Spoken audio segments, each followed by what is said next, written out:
Quand je suis en déplacement, je vais acheter de l'eau du Morocco ou de l'eau des monts d'Auvergne en bouteille, parce que l'eau du robinet est complètement imbuvable et je préfère me prendre quelques micro ppm ou pas d'ailleurs, parce qu'on n'a pas une garantie qu'il y en ait, de petits restes de polymérisant du plastique ou un peu de plastique qui aurait pu se dissoudre si l'eau était mal conservée, que d'avaler l'eau du robinet qui est hyper chlorée. Là, actuellement, alors c'est des eaux, par exemple à Neuilly, l'eau a été c'est de l'eau de rivière qui est traitée, donc filtrée et il reste forcément, pas mal de choses dedans, même si c'est très bien filtré, on peut pas tout retirer, sauf à Ossau-Zélo, on va pas à Ossau-Zélo pour le dire.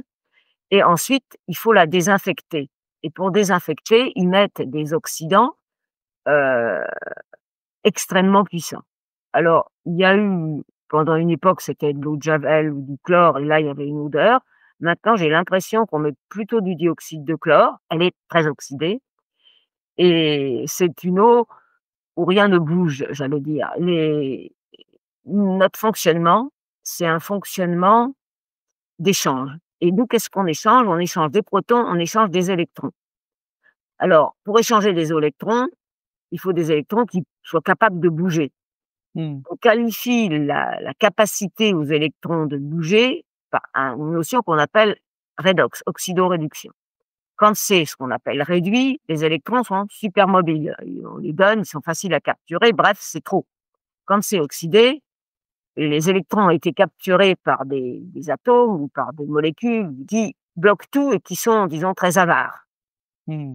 Donc, quand on a des gens qui sont très généreux d'un côté, des très avares de l'autre, les gens très généreux ont été dépouillés, les avares ont tout pris et plus rien ne bouge. Et Mmh. c'est à ce moment-là qu'on va dans des milieux comme ça, où tout est bloqué, c'est là où on va voir apparaître des maladies virales, et les maladies de civilisation qui sont des maladies de l'oxydation, de l'hyperoxydation. Mmh. Donc nous, notre milieu intérieur, il faut pouvoir échanger, ce qu'on appelle des protons. Voilà, il va falloir échanger tout ça et il y a un milieu idéal où on échange bien et où nous, on est bien. Et notre eau, on en revient à l'eau, il Oui. faudra qu'elle soit un peu comme ça, qu'elle soit pas complètement bloquée et donc les eaux qu'on avale, c'est des eaux super oxydées et les eaux en bouteille ne sont pas aussi oxydées. Donc les eaux en bouteille, de ce point de vue-là, sont mieux.